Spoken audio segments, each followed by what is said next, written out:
안녕하세요. 저는 김성숙이라고 합니다. 정말 큰일 날 뻔했던 제 이야기 좀 들어주세요. 사람들은 흔히들 자식 이기는 부모 없다고들 하죠. 저도 반평생을 그렇게 믿고 살았습니다. 남편 일찍 여의고 눈에 넣어도 아프지 않을 내 아들 지철이 하나만 바라보며 악착같이 살아온 세월이었어요. 그 아들이 장가를 가고 어여쁜 며느리를 얻었을 때 저는 이제야 내 인생의 숙제를 다 끝냈구나 싶어 감격의 눈물까지 흘렸답니다. 하지만 그게 제 인생 가장 큰 착각의 시작이었을 줄이야.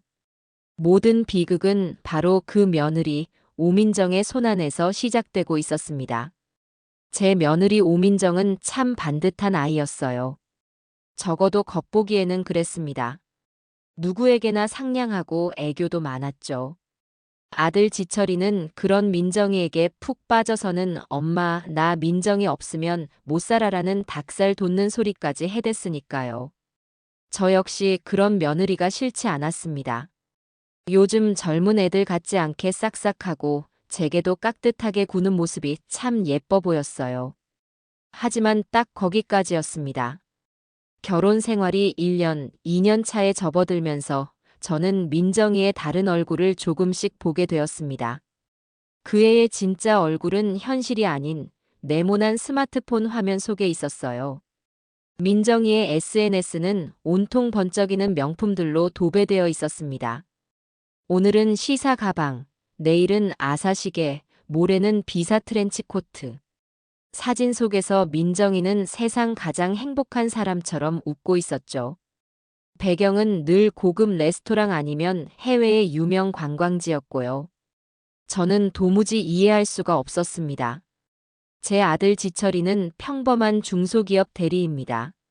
월급이야 뻔하고 둘이 알뜰하게 살아도 서울에서 집 한 칸 마련하기 빠듯한 형편이었어요. 그런데 민정이가 걸치고 다니는 것들은 그 애의 1년치 연봉을 합쳐도 모자랄 지경이었죠. 하루는 답답한 마음에 아들에게 전화를 걸었습니다. 지철아, 잘 지내니? 별일 없고. 그럼 엄마, 잘 지내지. 웬일이야, 이 시간에? 아들의 목소리는 언제나처럼 다정했어요. 저는 조심스럽게 본론을 꺼냈습니다. 아니, 다름이 아니라. 내가 오늘 우연히 민정이 SNS를 봤는데. 아, 민정이 SNS? 봤어? 우리 민정이 사진 잘 나오지? 지철이는 뭐가 좋은지 실실 웃더군요. 속도 모르는 소리에 제 속은 타들어갔습니다. 사진은 잘 나왔더라만. 지철아, 솔직히 말해봐. 너희들 사는 거 괜찮은 거니? 민정이가 들고 다니는 그 가방이며 시계며 그거 다 진짜니? 네 월급으로 감당이 되는 수준이 아니잖니. 제 목소리가 저도 모르게 날카로워졌어요.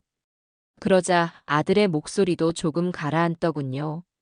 엄마, 또 그 소리야. 내가 전에도 말했잖아. 민정이 보기보다 엄청 알뜰한 애야.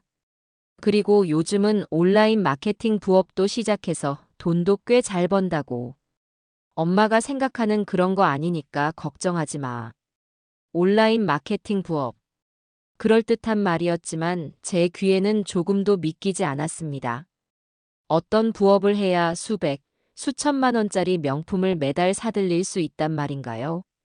그리고 엄마, 그런 식으로 민정이 의심하지 마. 걔가 알면 얼마나 서운하겠어. 우리 민정이 엄마한테 잘하려고 얼마나 노력하는데. 아들은 단호하게 선을 그었습니다. 제 아들이지만 제 아들이 아닌 것만 같은 서운함이 몰려왔어요. 며느리에게 단단히 홀려서는 애미의 진심 어린 걱정마저 잔소리로 치부해버리는 모습에 가슴 한구석이 아려왔습니다. 알았다. 내가 괜한 소리를 했구나. 그래도 너희들 씀씀이 좀 줄이고 아끼며 살아라. 알겠니? 결국 저는 더 이상 말을 잇지 못하고 전화를 끊었습니다. 하지만 의심의 불씨는 꺼지지 않았어요.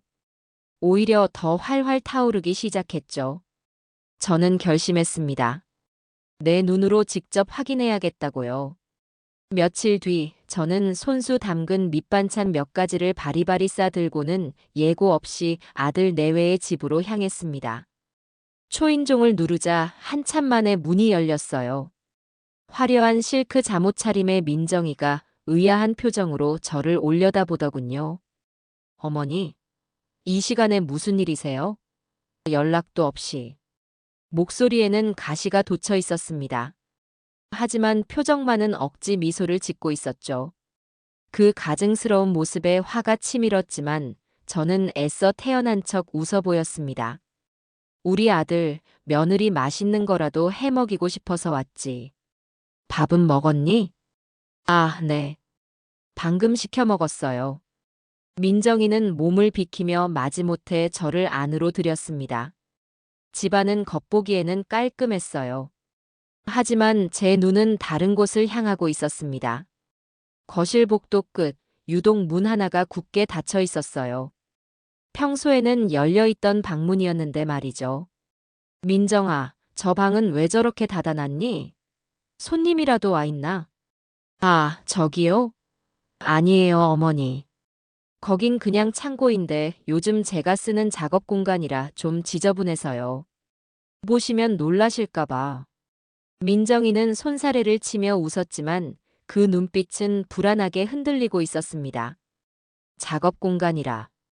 아들이 말한 온라인 마케팅이라는 걸 저 방에서 하는 모양이었어요.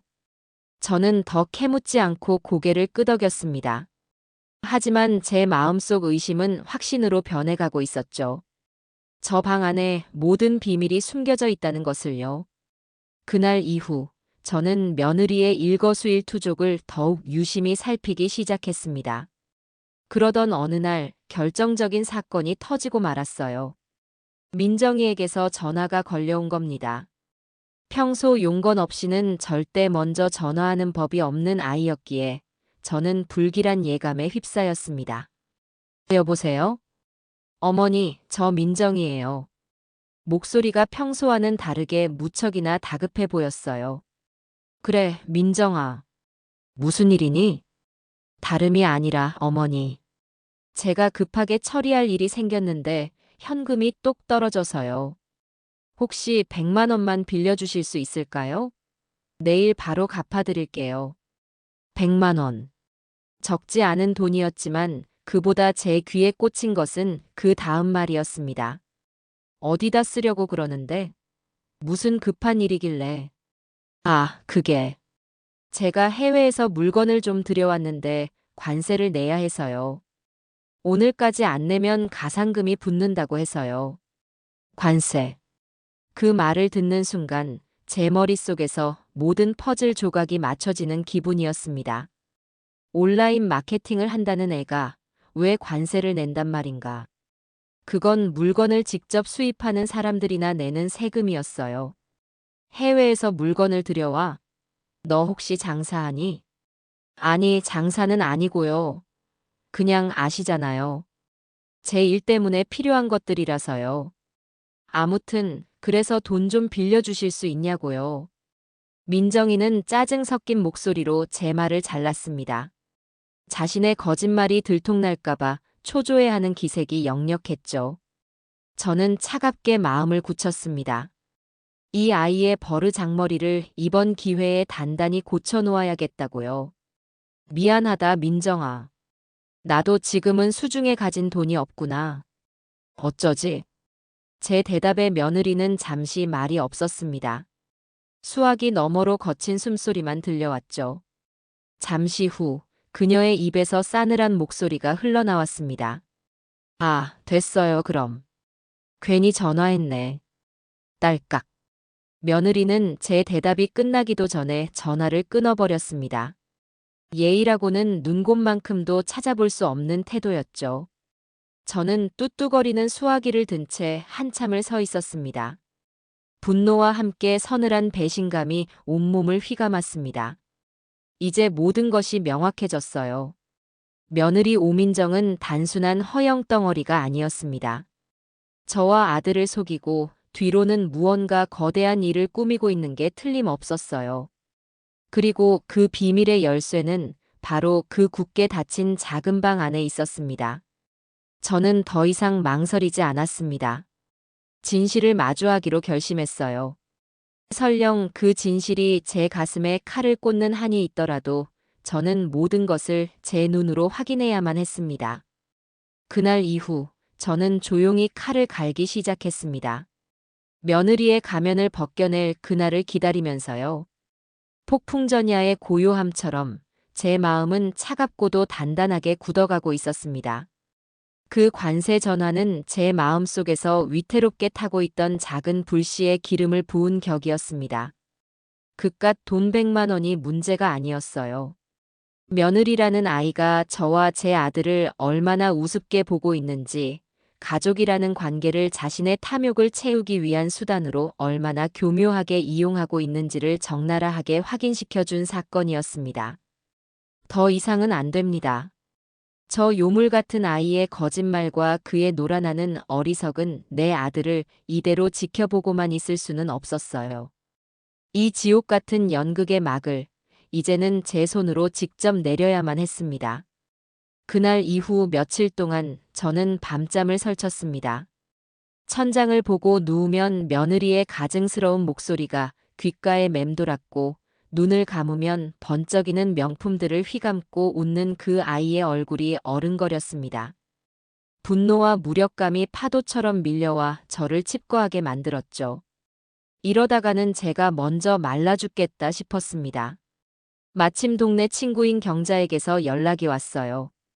한숨 섞인 제 목소리를 듣더니 경자는 당장이라도 큰일이 난 것처럼 저를 밖으로 불러냈습니다. 성수가, 너 얼굴이 왜 이렇게 반쪽이 됐어? 무슨 일 있니? 아들 집에 뭐 안 좋은 일이라도 있는 거야? 말도 마라. 속이 아주 시커멓게 타들어간다. 저는 경자에게 차마 모든 것을 털어놓을 수는 없었지만 며느리의 씀씀이와 아들의 무심함에 대해 하소연을 늘어놓았습니다. 제 이야기를 잠자코 듣고 있던 경자가 깊은 한숨을 내쉬며 말하더군요. 너희 집만 그런 게 아니야. 우리 조카애도 얼마 전에 인터넷에서 명품 가방을 샀는데 알고 보니 그게 다 가짜였대. 정품이랑 똑같이 생겨서 감쪽같이 속았다지 뭐니. 돈은 돈대로 날리고 속은 속대로 상하고 요즘 세상이 이렇게 무서워. 경자의 그 말 한마디가 제 머리를 망치로 내려치는 듯한 충격을 주었습니다. 가짜 명품, 인터넷 판매. 제 머릿속에서 흩어져 있던 의심의 조각들이 하나의 거대한 그림으로 맞춰지기 시작했습니다. 설마 내 며느리가. 아니, 아닐 거야. 아무리 그 애가 철이 없기로써니 남을 속이는 범죄까지 저지를 리는 없다고 애써 부정했습니다. 하지만 한번 피어오른 의심의 연기는 걷잡을 수 없이 제 마음을 뒤덮어버렸어요. 저는 그날 경자와 헤어진 뒤 곧바로 결심을 굳혔습니다. 오늘 모든 것을 확인해야겠다고요. 비장 한마저 감도는 발걸음으로 집을 나섰습니다. 아들에게 먼저 전화를 걸었죠. 제 목소리가 떨리지 않도록 몇 번이나 심호흡을 한 뒤였습니다. 지쳐라, 엄마야. 오늘 저녁에 시간 좀 괜찮니? 민정이랑 다 같이 얼굴이나 한번 볼까 해서. 수화기 너머로 들려오는 아들의 목소리는 어딘지 모르게 피곤하고 또 난처한 기색이 역력했습니다. 오늘 저녁? 아, 엄마 정말 미안한데 오늘은 안 될 것 같아. 민정이가 오늘 밤에 중요한 라이브 방송이 있는 날이거든. 아마 저녁 내내 정신없고 바쁠 거야. 자기가 일에 집중해야 해서 방송 전에는 아무도 집에 오지 않았으면 좋겠다고 아침부터 신신당부를 했어. 라이브 방송. 아무도 오지 않았으면. 아들이 무심코 뱉은 그 말들이 제 심장을 얼어붙게 만들었습니다. 경자의 이야기가 다시금 귓가에 울리는 듯 했죠. 바로 그 온라인 마케팅이라는 것이 설마. 그래. 중요한 일인가 보구나. 그럼 방해하면 안 되지. 대신 네 얼굴이라도 잠깐 봐야겠다. 엄마가 마침 너희 아파트 상가 은행에 볼 일이 생겨서 가는 길이거든. 1층 로비에서 잠깐이면 되니까 내려오렴. 저는 잊지도 않은 은행 볼일을 만들어냈습니다. 어떻게든 그 아이의 영역 안으로, 그 범죄의 현장으로 들어가야만 했습니다. 제 말에 아들은 한참을 머뭇거렸습니다. 아, 엄마 글쎄 내가 지금 좀 바빠서. 꼭 오늘 봐야 해? 다음에 보면 안 될까? 며느리가 제 출입을 막으라고 얼마나 닥달을 해댔으면 제 아들이 애미의 얼굴 한번 보자는 청을 이토록 매정하게 거절할까요? 그 사실이 저를 더욱 비참하게 만들었지만 여기서 물러설 수는 없었습니다. 됐다. 네가 바쁘면 할 수 없지. 그럼 엄마 혼자 너희 집에 잠깐 들러서 물이나 한 잔 마시고 가마. 걱정 마라. 민정이 일하는데 방해 안 되게 조용히 있다 갈 테니. 엄마, 안 돼. 그건. 애미가 자식 집에 들러 물 한 잔 마시겠다는데 그것도 안 된다는 말이냐? 됐다. 엄마가 알아서 할 테니 끊어라. 저는 아들이 더 변명할 기회를 주지 않고 일방적으로 전화를 끊어버렸습니다. 그리고는 곧장 아들 집으로 향했어요. 버스에 몸을 싣고 차창 밖을 보는 내내 제 심장은 불안과 분노로 세차게 요동쳤습니다. 만약 내 예상이 맞는다면, 만약 내 며느리가 정말 그런 짓을 저지르고 있다면 나는 어떻게 해야 하는가? 아들 인생에 오점을 남기지 않기 위해 조용히 덮어주어야 하는가? 아니면 내 손으로 직접 저 아이를 법의 심판대에 세워야 하는가? 머릿속이 터질 것처럼 복잡했지만 발걸음은 한치의 망설임도 없이 그곳을 향하고 있었습니다. 아들 내외가 사는 아파트에 도착해 저는 익숙하게 공동현관 비밀번호를 눌렀습니다. 그리고 엘리베이터를 타고 그 집 앞으로 다가갔죠. 심장이 쿵쾅거렸지만 두렵지는 않았습니다. 오히려 비장한 전사의 마음 같은 것이 차오르는 기분이었어요.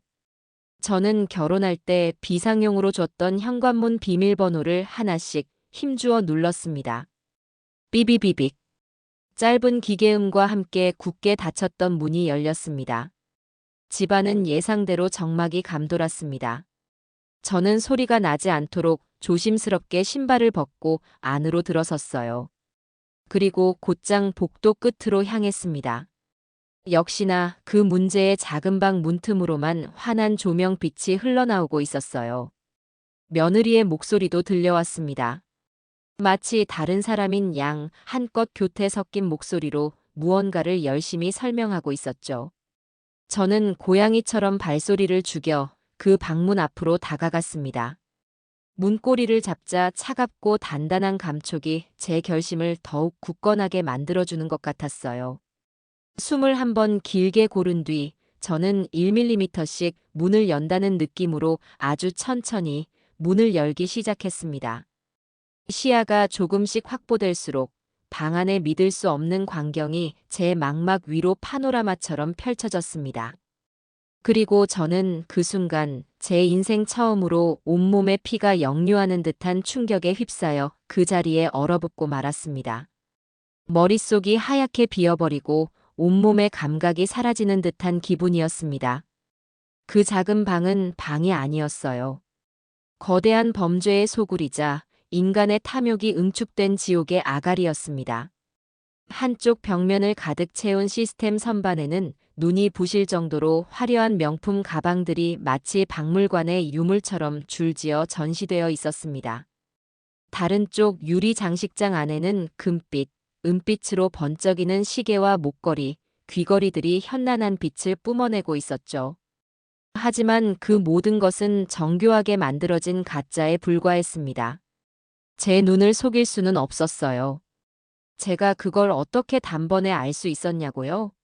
제게는 평생에 단 하나 제 것이라고 말할 수 있는 명품 가방이 있었기 때문입니다. 십수년 전 아직 지철이가 어렸을 때 고생하는 아내가 안쓰러웠던 남편이 3달치 월급을 꼬박 모아 사준 시사의 가방이었죠.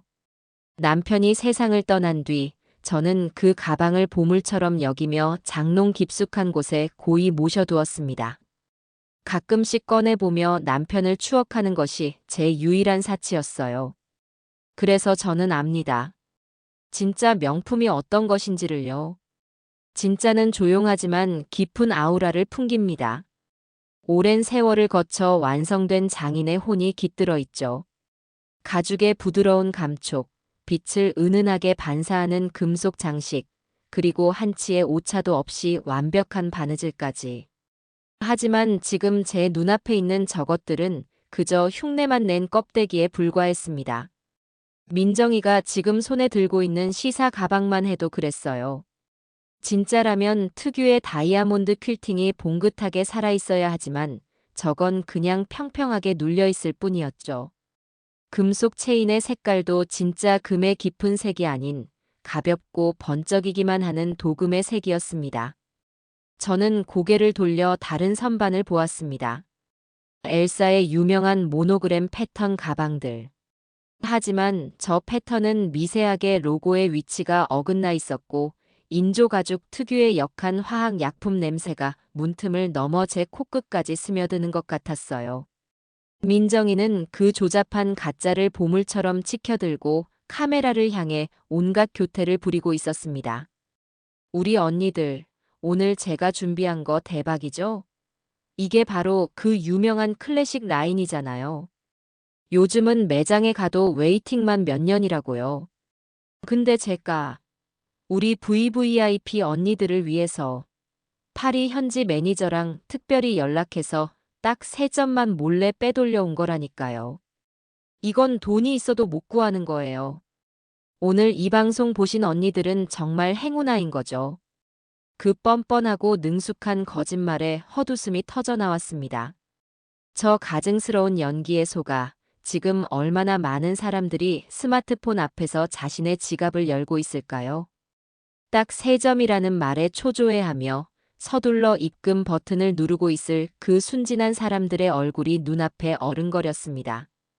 방 한쪽에는 이미 배송 준비를 마친 택배 상자들이 제 키만큼이나 높이 쌓여 있었습니다. 그 상자들 하나하나가 누군가의 피 같은 돈이자 헛된 꿈의 무덤처럼 보였습니다. 민정이는 쉴 새 없이 떠들어댔습니다. 주문이 들어올 때마다 와. 강남킨 언니. 역시 뭘 좀 아시는 분이라니까. 제가 제일 예쁜 걸로 꼼꼼하게 검수해서 보내드릴게요. 라며 바람을 잡았고 가끔은 어머, 우리 남편 월급으로는 이런 거 꿈도 못 꾸죠. 그래서 제가 이렇게 열심히 일하는 거 아니겠어요. 우리 여자들도 능력 있게 살아야죠. 라며 가짜는 자기 연민까지 팔아댔습니다. 저는 그 지옥도 같은 풍경에서 한시도 눈을 뗄 수가 없었습니다. 시간이 얼마나 흘렀을까요? 방송이 막바지에 이르자 민정이는 아쉬운 척 연기를 하며 마지막 인사를 건넸습니다. 오늘 준비한 수량이 벌써 다 나갔네요. 역시 우리 언니들 안목은 최고라니까. 구매 못하신 분들 너무 서운해 마시고 다음 주에 제가 더 엄청난 물건으로 찾아올게요. 민정이만 믿으시라고요. 그럼 모두들 안녕. 사랑해요. 카메라를 향해 손가락 하트를 날리고 윙크를 하는 그 추악한 모습을 끝으로 화면 속의 라이브 방송은 종료되었습니다. 잠시 후 삑소리와 함께 환하던 조명이 꺼지고 방 안에는 정적이 찾아왔습니다. 가면을 벗은 며느리는 피곤하다는 듯 의자에 몸을 파묻고 길게 하품을 하더군요. 그리고는 혼잣말처럼 하지만 제가 듣기에는 충분히 큰 목소리로 중얼거렸습니다. 아, 오늘따라 왜 이렇게 힘들게 구냐? 그래도 이게 다 돈인데 어쩌겠어. 세상에 참 한심한 호구들 많아서 먹고 살기 편하다니까. 그 말을 듣는 순간 제 머릿속에서 무언가 단단히 뭉쳐있던 것이 툭 하고 터져버렸습니다. 그것은 단순한 분노가 아니었어요. 인간에 대한 깊은 혐오와 제 자신에 대한 자책감이 뒤섞인 이름 붙일 수 없는 감정의 폭발이었습니다. 호구. 며느리가 경멸과 조소를 가득 담아 내뱉은 그 한마디는 제 안에 위태롭게 버티고 있던 마지막 이성의 방어벽을 산산조각 내버렸습니다. 당장이라도 저 지옥의 문을 박차고 들어가 사람들을 기만하며 벌어들인 더러운 돈다발로 그 아이의 뺨을 후려치고 그 교활한 혀를 뽑아버리고 싶다는 원초적인 사리까지 느껴졌습니다. 하지만 저는 그 모든 펄펄 끓는 분노를 간신히 목구멍 아래로 삼켰습니다. 지금 감정적으로 날뛰는 것은 저 영악한 악마의 손바닥 위에서 놀아나는 어릿광대가 되는 길이라는 것을 제 70평생의 연륜이 비상벨을 울리며 경고하고 있었기 때문입니다. 이것은 감정의 싸움이 아니에요. 증거와 법리 그리고 치밀한 전략으로 상대를 완벽하게 제압해야 하는 전쟁입니다. 저 아이를 사회로부터 영원히 격리하고 다시는 햇빛을 보지 못하게 만들려면 섣부른 행동은 금물이었습니다. 저는 허공에서 사시나무처럼 떨리고 있는 제 손을 다른 손으로 꽉 움켜쥐었습니다. 손톱이 손바닥을 파고드는 아픔이 오히려 들끓는 분노를 차갑게 식혀주는 듯 했습니다. 저는 그 떨리는 손으로 문고리를 아주 조심스럽게 잡았습니다. 그리고 처음 문을 열 때보다 몇 곱절은 더 신중하게 숨소리 하나 내지 않고 문을 원위치시켰습니다. 철컥하는 금속음 대신 문이 문틀에 부드럽게 안착하며 내는 스윽하는 미세한 마찰음만이 적막한 복도를 희미하게 울렸습니다. 문을 완벽하게 닫고 나자 비로소 참고 있던 숨이 거친 파도처럼 터져나왔습니다. 저는 차가운 벽에 등을 기댄 채 잠시 눈을 감았습니다. 머릿속이 수만 개의 실타래가 엉킨 것처럼 복잡했습니다. 이제 어떻게 해야 하는가? 저 방 안에 있는 모든 것이 범죄의 증거였지만 제가 그것을 훔쳐나올 수는 없는 노릇이었죠. 그때 제 손에서 식은땀으로 축축해진 스마트폰이 눈에 들어왔습니다. 그래, 이거다. 문명이라는 이기가 때로는 정의를 구현하는 가장 날카로운 칼이 될 수도 있는 법이었죠. 저는 다시 한번 소리 없는 고양이처럼 작은 방 문 앞으로 다가갔습니다. 며느리는 방 안에서 여전히 신나는 콧노래를 부르며 오늘의 수확물을 정리하고 있는 듯 했습니다. 돈 세는 소리, 비닐 포장을 뜯는 소리들이 간헐적으로 들려왔어요. 저는 무릎을 굽히고 최대한 자세를 낮춘 뒤 스마트폰의 동영상 녹화 버튼을 힘주어 눌렀습니다. 그리고는 문 아래의 손가락 한마디만 한 작은 틈새로 카메라 렌즈를 조심스럽게 들이밀었습니다. 화면은 어둡고 제한적이었지만 지옥의 풍경을 담기에는 부족함이 없었습니다. 화면 속에서 며느리는 책상 위에 5만 원짜리 돈다발을 부채처럼 펼쳐놓고 그 양에 흡족해하며 미소 짓고 있었어요. 어디 보자. 오늘 하루 매출이. 와, 미쳤네, 미쳤어. 이 정도면 이번 달 목표는 가뿐히 채우겠는데. 아, 이 호구들. 내가 가짜인 거 알면 얼마나 길길이 날뛸까. 그래도 어쩌겠어, 멍청한 지들 탓이지. 그 추악한 목소리가 한 글자 한 글자 제 스마트폰 안에 그리고 제 뇌리 속에 영원히 지워지지 않을 낙인처럼 새겨졌습니다. 저는 렌즈를 아주 조금씩 1mm씩 움직여가며 방 안의 모든 것을 기록했습니다. 선반에 가득한 가짜 상품들의 향연, 바닥에 아무렇게나 널브러진 택배 상자들, 그리고 책상 위에 펼쳐진 판매 장부까지. 완벽한 물증은 아니었지만 경찰과 언론의 구미를 당기고 수사를 시작하게 만들 명분으로는 충분하고도 남을 영상이었습니다. 5분 남짓한 시간이었지만 제게는 5년보다 더 길고 숨막히는 시간이었습니다. 녹화를 마친 저는 여전히 쿵쾅거리는 심장을 애써 진정시키며 조용히 현관으로 향했습니다. 이 더럽고 역겨운 공기로 가득 찬 집에서 한시라도 빨리 탈출해야 했습니다. 바로 그때였습니다. 다녀왔습니다. 요란한 비밀번호 해제음과 함께 현관문이 벌컥 열리며 제 아들 지철이가 피곤에 찌든 얼굴로 들어섰습니다. 어둠 속에 유령처럼 우두커니 서 있는 저를 보고는 기겁을 하며 소리쳤죠. 엄마, 언제 왔어? 사람 간 떨어질 뻔했네. 연락도 없이. 그리고 왜 불도 안 켜고 이러고 있는 거야? 지철아, 왔니? 제 목소리는 저도 모르게 깊은 우물에서 길어올린 것처럼 잠겨 있었습니다. 아들은 제 상태가 평소와 다르다는 것을 직감했는지 걱정스러운 얼굴로 다가와 제 팔을 붙잡았습니다. 무슨 일 있어? 어디 아픈 거야? 얼굴이 왜 이렇게 하얘? 아들의 그 순진무구한 걱정이 이제는 제 가슴을 아프게 찌르는 가시처럼 느껴졌습니다. 바로 그 순간 작은 방 문이 활짝 열리며 며느리가 나왔습니다.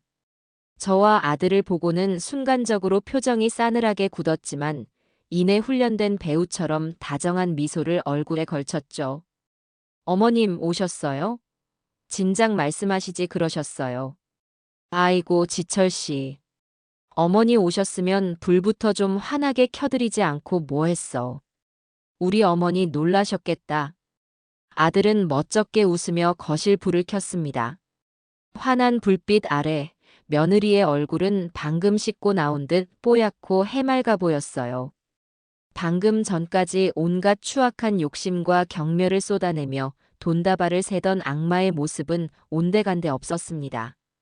그 소름 끼치도록 완벽한 이중성에 저는 저도 모르게 헛구역질이 올라오는 것을 참아야 했습니다. 어머니, 저녁은 드셨어요? 마침 제가 야식으로 족발 시켜 먹으려고 했는데 같이 드세요. 제가 쏠게요. 마치 큰 인심이라도 쓰는 듯한 그 말투에 저는 더 이상 참을 수가 없었습니다. 됐다. 저녁 생각이 없구나. 니들이나 실컷 먹어라. 나는 이만 가봐야겠다. 저는 그 집에서 단 1분 1초도 더 머물고 싶지 않았습니다. 제가 알던 아들의 보금자리는 이제 악마의 소굴이 되어버렸으니까요. 아이고, 벌써 가시게요? 온 김에 아들이랑 이야기도 좀 나누고 그러시지. 제가 과일이라도 좀 깎아올까요?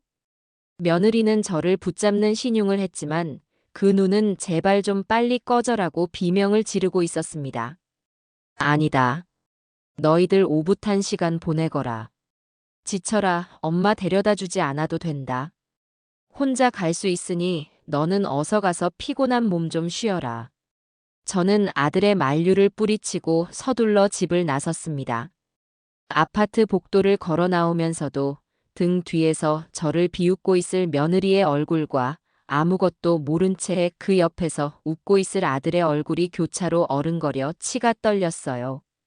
엘리베이터 거울에 비친 제 얼굴은 핏기 하나 없이 창백했습니다.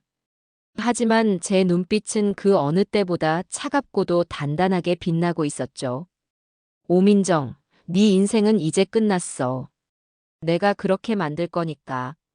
집으로 돌아온 저는 밤새 한숨도 자지 못했습니다.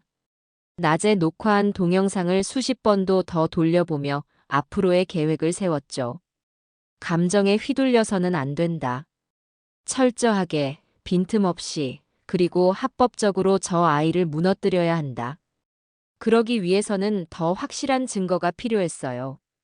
제가 찍은 영상만으로는 부족할 수도 있었습니다. 다음 날, 저는 아들에게 전화를 걸었습니다. 일부러 아무것도 모르는 척 평소보다 더 살가운 목소리를 연기했어요. 아들, 어제는 엄마가 몸이 안 좋아서 그냥 와버렸네. 미안하다. 아니야, 엄마. 괜찮아. 그런데 정말 어디 아픈 거 아니지? 아들은 여전히 제 걱정을 하고 있었습니다. 그 순진한 아들을 볼모로 잡고 있는 며느리에 대한 증오가 다시금 들끓었죠. 괜찮아. 그보다 지쳐라. 너희 혹시 돈 필요하니? 엄마가 가진 돈이 많지는 않지만 너희들 힘들면 조금이라도 보태주고 싶어서. 이것은 미끼였습니다. 며느리가 비밀 계좌를 가지고 있는지 확인하기 위한 함정이었죠. 돈? 아니, 괜찮아. 민정이가 부업으로 버는 것도 있고 우리 아직 살만해. 그러니 민정이가 참 대단하구나. 그 부업이라는 게 그렇게 돈이 잘 되니? 뭘 하는 건지 엄마한테도 좀 알려주면 안 될까? 나도 소일거리나 좀 해보게. 제 말에 아들은 당황한 듯 잠시 말을 잇지 못했습니다. 그게 그냥 인터넷으로 물건 파는 그런 거야. 복잡해서 엄마는 하기 힘들어. 아무튼 우리 걱정은 하지 마, 엄마. 아들은 서둘러 화제를 돌리려 했습니다. 저는 더 이상 묻지 않았어요. 이것만으로도 충분했습니다. 아들은 며느리의 범죄에 대해 전혀 모르고 있고 며느리는 가족들 몰래 거액의 돈을 숨기고 있다는 사실이 명확해졌으니까요. 이제 다음 단계로 넘어갈 시간이었습니다. 며느리의 범죄를 입증하고 그 아이를 완벽하게 사회와 격리하기 위한 제 계획은 한치의 오차도 없이 진행되고 있었습니다. 하지만 저는 조급해하지 않았어요. 맹수는 사냥하기 전에 숨을 죽이고 상대의 허점을 노리는 법이죠. 제가 가진 증거는 아직 부족했습니다. 문틈으로 몰래 찍은 영상과 여러 정황 증거뿐이었으니까요. 법정이라는 냉정한 전쟁터에서는 감성적인 호소나 불확실한 추측 따위는 통하지 않습니다. 판사의 눈앞에 흔들림 없는 사실과 누구도 반박할 수 없는 물적 증거를 들이밀어야만 했습니다. 그러기 위해서는 적의 심장부, 바로 그 작은 방에 다시 한번 들어가야만 했어요. 하지만 무턱대고 쳐들어갈 수는 없는 노릇이었습니다. 이미 저에 대한 며느리의 경계심은 최고조에 달해 있을 테니까요. 더욱더 치밀한 계획과 상대가 전혀 의심할 수 없는 자연스러운 위장이 필요했습니다. 저는 며칠 동안 머리를 싸매고 고민했습니다. 며느리의 SNS를 샅샅이 뒤지고 그 아이의 성격과 행동 패턴을 분석했죠. 그러다 문득 며느리가 며칠 전에 올렸던 게시물 하나가 제 눈에 들어왔습니다. 요즘 우리 남편이 환절기라 그런지 자꾸 뜨끈한 국물이 먹고 싶다고 노래를 부르네요. 요리 똥손인 저는 그저 웁니다. 흑흑. 누가 저 대신 밥 좀 뚝딱 차려줬으면 좋겠어요. 그 가증스럽고 역겨운 거짓말에 실소가 터져나왔습니다. 제 아들 지철이는 어렸을 때부터 국물 요리를 별로 좋아하지 않았어요. 오히려 밥과 반찬으로만 먹는 깔끔한 식사를 선호하는 아이였죠. 아마도 저 게시물은 나는 이렇게 남편을 살뜰히 챙기는 현모양처라는 이미지를 대중에게 각인시키기 위한 아주 저열하고 계산된 쇼였을 겁니다. 저는 바로 이것을 이용하기로 마음먹었습니다. 며느리가 스스로 파놓은 함정에 스스로 빠지게 만들어주기로요. 며칠 뒤 저는 동네에서 가장 큰 재래시장에 들러 최고급 한우 양지와 실한무, 그리고 대파와 마늘 등 각종 채소를 잔뜩 샀습니다. 그리고는 집으로 돌아와 온 정성을 다해 쇠고기 묵국을 한 솥 가득 끓였어요. 구수하고 깊은 냄새가 온 집안에 진동했습니다. 모든 준비를 마친 저는 며느리에게 전화를 걸었죠. 일부러 한껏 인심을 쓰는 듯한 활기찬 목소리를 연기했습니다. 민정아, 나다. 점심은 먹었니? 뭐 하고 있어? 어머니, 안녕하세요. 저 청소하고 있었어요. 무슨 일이세요? 수학이 넘어 며느리의 목소리는 여전히 사무적이고 차가웠습니다. 아니, 다름이 아니라. 너 SNS 보니까 우리 지철이가 국물 타령을 한다며?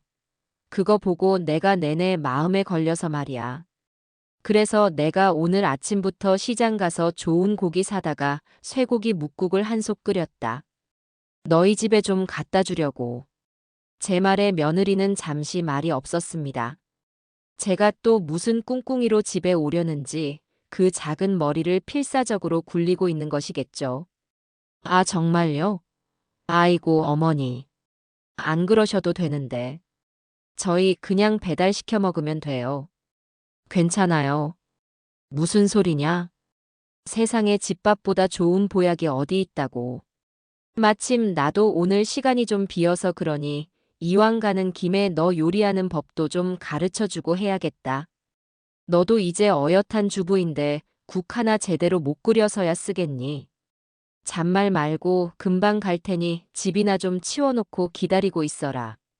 저는 며느리가 거절할 틈도 변명할 시간도 주지 않고 제멋대로 말을 쏟아낸 뒤 일방적으로 전화를 끊었습니다. 스스로 현모양처 코스프레를 해놓은 이상 시어머니가 남편을 위해 끓인 국을 가져다 주겠다는데 거절할 명분은 없을 겁니다. 예상대로 잠시 후 며느리에게서 마지못해 보낸 티가 역력한 네, 어머님. 그럼 조심히 오세요. 라는 문자가 도착하더군요. 저는 만반의 준비를 하고 아들 집으로 향했습니다. 커다란 냄비에 담긴 국은 제 계획을 위한 완벽한 트로이의 목마였죠. 집에 도착하자 며느리는 애써 꾸민 미소를 지으며 저를 맞았습니다. 어머니, 어서 오세요. 아이고, 이렇게 무거운 걸 어떻게 들고 오셨어요? 이리 주세요. 됐다. 내가 들고 갈 테니 너는 부엌에 가서 가스레인지나 좀 닦아놔라. 국 데우려면 깨끗해야지. 저는 일부러 위세를 부리며 부엌으로 성큼성큼 걸어 들어갔습니다. 그리고는 아주 자연스럽게 요리를 가르치는 시어머니 역할을 연기하며 며느리에게 일을 시키기 시작했어요. 자, 지금부터 내가 하는 거 똑똑히 보고 배워. 무는 이렇게 나박나박 써는 거고 파는 이렇게 송송 다지는 거야. 알겠니? 너도 한번 해봐라. 며느리는 제 성화에 못 이겨 난생 처음 해보는 듯한 어설픈 자세로 칼을 잡고 쩔쩔매더군요. 저는 그 가소로운 모습을 지켜보며 속으로 비웃었습니다. 그리고 결정적인 순간을 위해 준비한 마지막 연기를 시작했죠. 아이고, 갑자기 왜 이렇게 머리가 핑 도는 거니? 어질어질하네. 혈압이 또 올랐나 보다. 나 저기 방에 가서 잠깐만 누워 있어야겠다.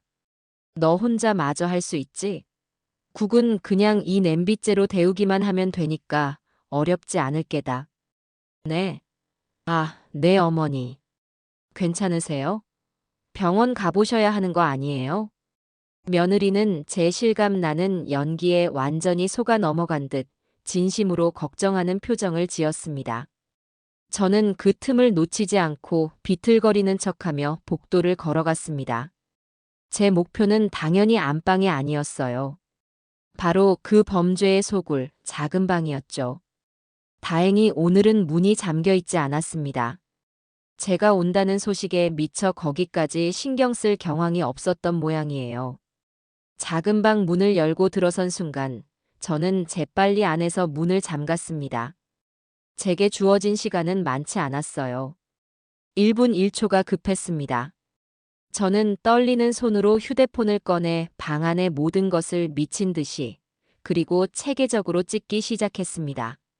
선반 위에 진열된 가짜 상품들의 로고와 바느질 부분을 전문가처럼 클로즈업해서 찍고 한쪽에 쌓여있던 택배 상자들의 운송장 정보, 그리고 책상 위에 아무렇게나 놓여있던 판매 장부까지. 장부를 펼쳐본 저는 다시 한번 경악했습니다. 장부에는 날짜별 판매 수량과 입금액은 물론 리본 언니, 강남 큰손 등 공범들로 추정되는 사람들의 이름과 정산 내역까지 아주 상세하게 적혀 있었습니다. 심지어 맨 뒷장에는 중국의 공급책으로 보이는 사람의 위챗 아이디와 계좌번호까지 적혀 있었어요. 이것이야말로 이 범죄 조직의 뿌리까지 뽑아버릴 수 있는 빼도 박도 못할 증거였죠. 사진을 찍는 내내 밖에서 며느리가 저를 부르는 소리가 들려왔습니다. 어머니, 어디 계세요? 안방에 안 계시던데. 심장이 철렁 내려앉았지만 저는 침착하게 마지막 증거까지 카메라에 담았습니다. 그리고 태연하게 문을 열고 나갔죠. 어머니, 거기서 뭐 하세요? 문은 왜 잠그시고? 깜짝 놀랐잖아요.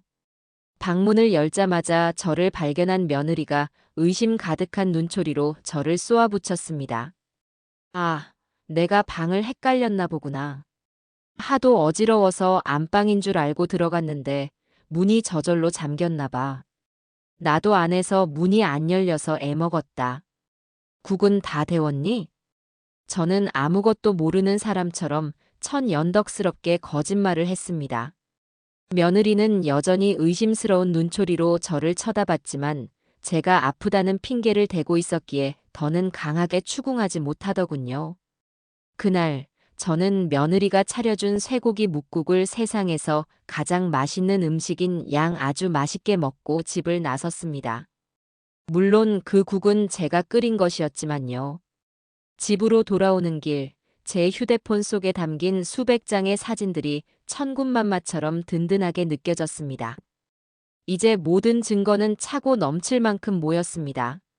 며느리의 사기 행각을 낱낱이 입증할 사진들, 공범들과의 거래 내역과 해외 공급 체계 정보까지 담긴 장부, 그리고 이 모든 것을 뒷받침할 제 생생한 증언까지.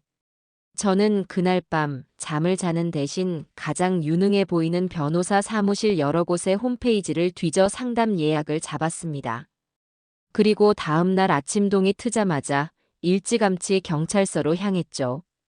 관세청에도 다시 한번 전화를 걸어 밀수 조직의 전모를 파악할 수 있는 결정적인 증거를 확보했음을 알렸습니다. 모든 준비는 끝났습니다. 오민정, 저 가증스러운 악마를 법의 심판대에 세우기 위한 모든 준비가요. 저는 이제껏 제 인생에서 느껴보지 못했던 차가운 분노와 뜨거운 결의를 동시에 느끼고 있었습니다. 이것은 단순한 복수가 아니었어요. 제 어리석은 아들을 지키고 더 이상의 선량한 피해자가 나오는 것을 막기 위한, 그리고 이 썩어 빠진 사회의 정의를 바로 세우기 위한 한 어미의 마지막 싸움이었습니다. 며느리의 범죄 증거를 손에 넣은 다음 날, 저는 동이 트기도 전에 잠에서 깼습니다. 더 이상 잠을 잘 수가 없었어요. 밤새도록 제 머릿속에서는 앞으로 벌어질 전쟁에 대한 수만 가지 시뮬레이션이 펼쳐졌습니다. 저는 주방으로 가 차가운 물을 한 잔 들이켰습니다. 유리잔에 부딪히는 제 손이 미세하게 떨리고 있었지만 제 정신은 그 어느 때보다 차갑고 명료했습니다. 단순히 경찰서에 찾아가 이 증거들을 던져놓는 것만으로는 부족했어요. 이것은 수많은 피해자가 얽혀있는 대규모 사기 사건이자 해외 공급체까지 연루된 조직적인 밀수 범죄였습니다. 어설프게 접근했다가는 저 영악한 며느리가 법망을 교묘히 빠져나가 솜방망이 처벌을 받게 될지도 모르는 일이었죠. 저는 이 싸움의 첫 단추를 가장 확실하고 가장 강력하게 꿰어야만 했습니다. 그러기 위해서는 법률 전문가의 조언이 절실했죠. 저는 밤새 인터넷을 뒤져 찾아낸 지능경제범죄 분야에서 가장 승소율이 높다는 법무법인에 아침 일찍 전화를 걸었습니다. 다행히 그날 오후 바로 상담 예약을 잡을 수 있었어요.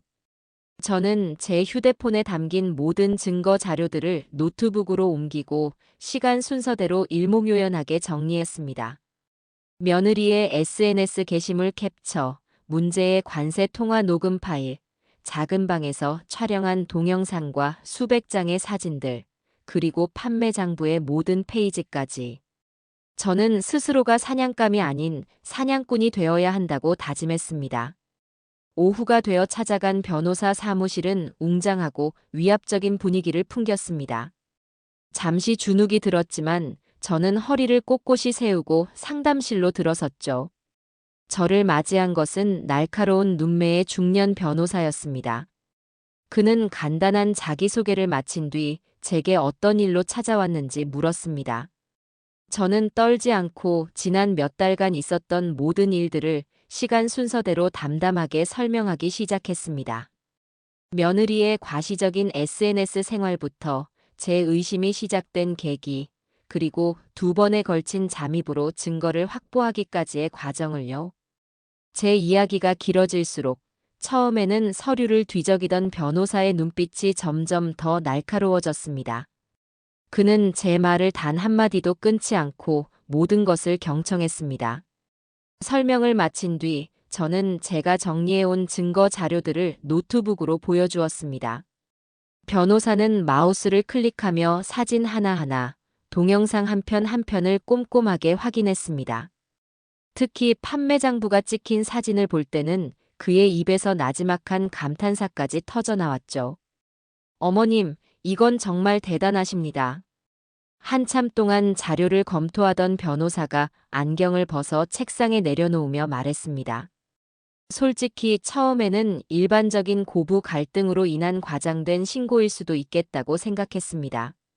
하지만 어머님께서 가져오신 증거들은 그 수준을 아득히 뛰어넘는군요. 이건 완벽한 범죄의 기록입니다. 변호사는 법률가의 눈으로 상황을 명확하게 분석해 주었습니다. 며느님은 현재 여러 가지 법을 동시에 위반하고 있습니다. 첫째, 불특정 다수를 상대로 가짜 상품을 진짜인 것처럼 속여 판매했으니 사기죄에 해당합니다. 둘째, 타인의 상표를 도용하여 이익을 취했으니 상표법 위반이죠. 셋째, 정식 수입 신고 없이 물건을 밀수했으니 관세법 위반입니다. 특히 이 장부에 적힌 해외 공급 체계 정보는 단순한 개인 범죄가 아닌 국제적인 범죄 조직을 소탕할 수 있는 결정적인 단서가 될 수도 있습니다. 저는 그제야 제가 한 일이 얼마나 큰 사건의 실마리인지를 깨닫고 저도 모르게 마른 침을 삼켰습니다. 변호사님, 그럼 저는 이제 어떻게 해야 할까요?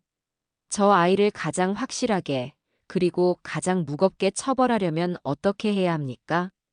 변호사는 잠시 생각에 잠기더니 제게 명쾌한 해답을 제시했습니다. 어머님, 지금부터는 양동작전으로 가야 합니다. 두 개의 창으로 동시에 적을 공격하는 거죠. 첫 번째 창은 관세청입니다. 어머님께서 확보하신 밀수 증거와 해외 공급책 정보를 관세청에 제공하십시오. 그들은 밀수 범죄를 전담하는 기관이니 아마 어머님의 제보에 굉장히 큰 관심을 보일 겁니다.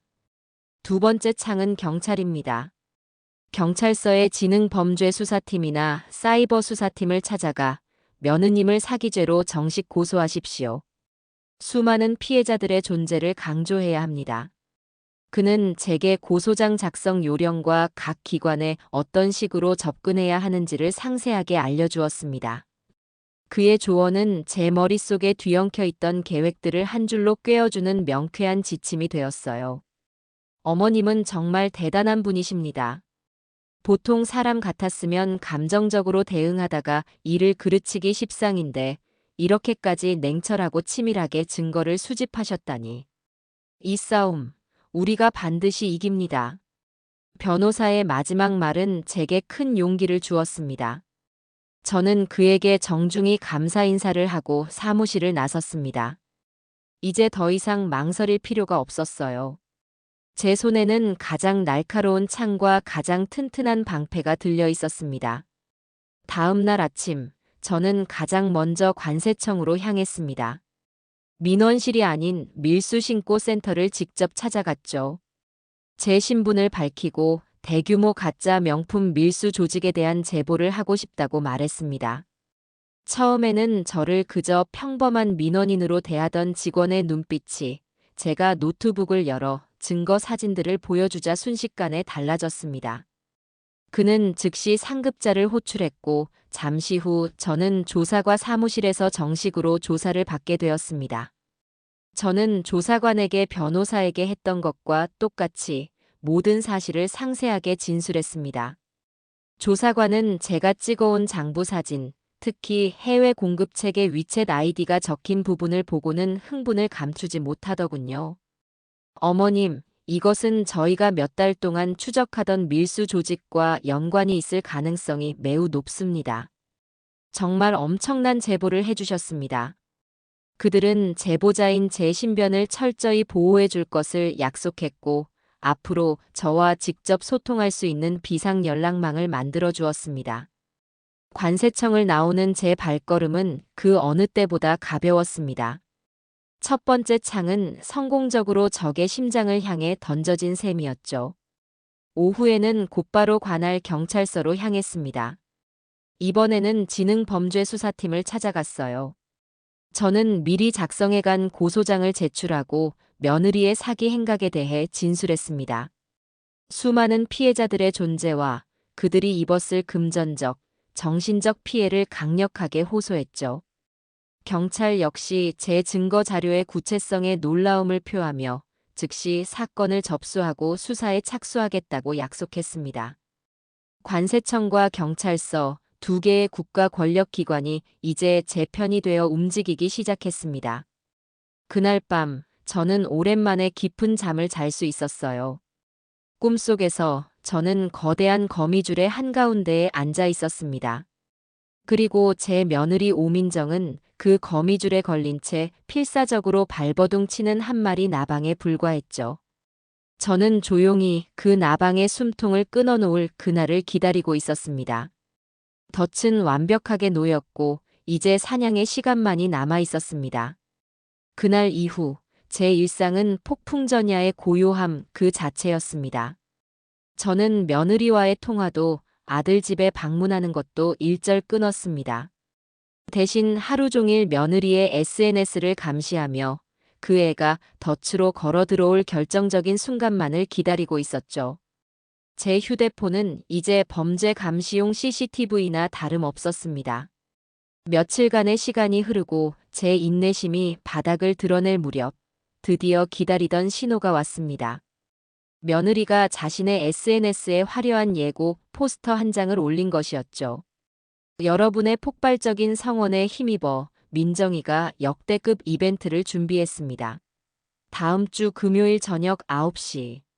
유럽에서도 구하기 힘든 초희귀템들만 모아 스페셜 라이브 방송을 진행합니다. 놓치면 1년은 후회할 거예요. 본방 사수.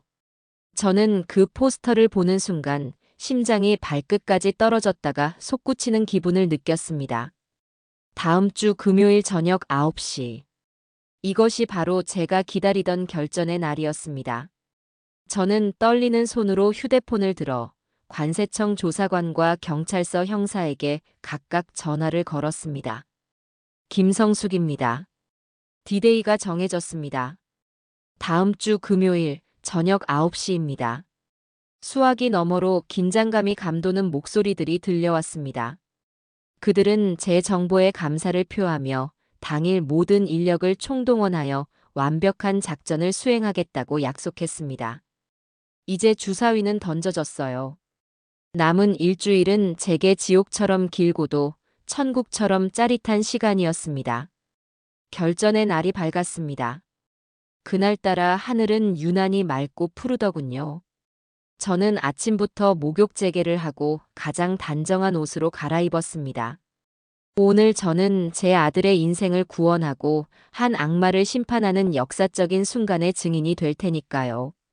작전이 시작되기 몇 시간 전, 저는 제 아들 지철이를 저희 집으로 불렀습니다. 더 이상은 아들을 속일 수가 없었어요. 아들도 모든 진실을 알아야만 했습니다. 설령 그 진실이 아들의 가슴을 갈기갈기 찢어놓을지라도 말이죠. 초인종 소리가 울리고 아무것도 모르는 아들이 멋쩍은 얼굴로 들어섰습니다. 엄마, 갑자기 무슨 일이야? 집까지 오라고 하고. 앉아라. 너에게 꼭 보여줄 것이 있다. 저는 아들을 식탁 의자에 앉히고 제 맞은편에 앉았습니다. 그리고는 아무 말 없이 그동안 제가 모아온 모든 증거들을 아들의 눈앞에 하나씩 펼쳐놓기 시작했습니다. 며느리의 화려한 SNS 사진들, 문틈으로 찍은 동영상, 방 안에 가득했던 가짜 명품들의 사진, 그리고 모든 범죄가 기록된 판매 장부의 사진까지. 아들은 처음에는 어리둥절한 표정으로 사진들을 넘겨보았습니다. 하지만 영상 속에서 돈다발을 세며 사람들을 호구라 칭하는 아내의 목소리를 듣는 순간 아들의 얼굴이 하얗게 질리기 시작했습니다. 이게 뭐야, 엄마. 말도 안 돼. 민정이가 이럴 리가 없어. 엄마가 뭐 잘못한 거겠지. 합성 아니야? 아들은 현실을 부정하며 제게 소리쳤습니다. 그 눈빛은 공포와 배신감, 그리고 필사적인 부정으로 가득 차 있었습니다. 지쳐라. 나도 그랬으면 좋겠구나. 이것이 모두 내 늙은 망상이었으면 좋겠어. 하지만 이건 현실이다. 네가 사랑하는 아내, 오민정의 진짜 얼굴이야. 거짓말.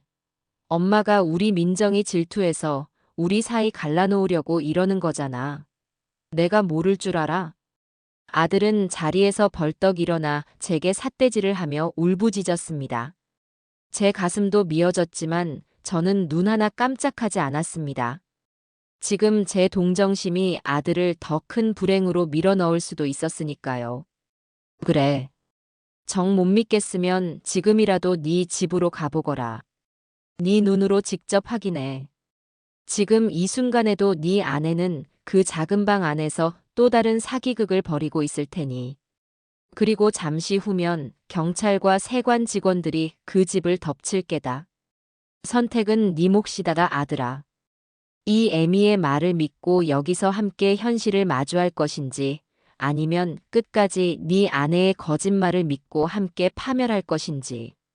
저는 싸늘하게 말했습니다. 제 말에 아들은 충격받은 얼굴로 저를 쳐다보더니 이내 결심한 듯 입술을 깨물고는 미친 듯이 집 밖으로 뛰쳐나갔습니다. 아마도 제 말이 거짓이기를 바라며 마지막 한 가닥 희망을 붙잡고 아내에게 달려간 것이겠죠. 저는 그 뒷모습을 보며 조용히 눈을 감았습니다. 저 역시 아들의 뒤를 따라 집을 나섰습니다.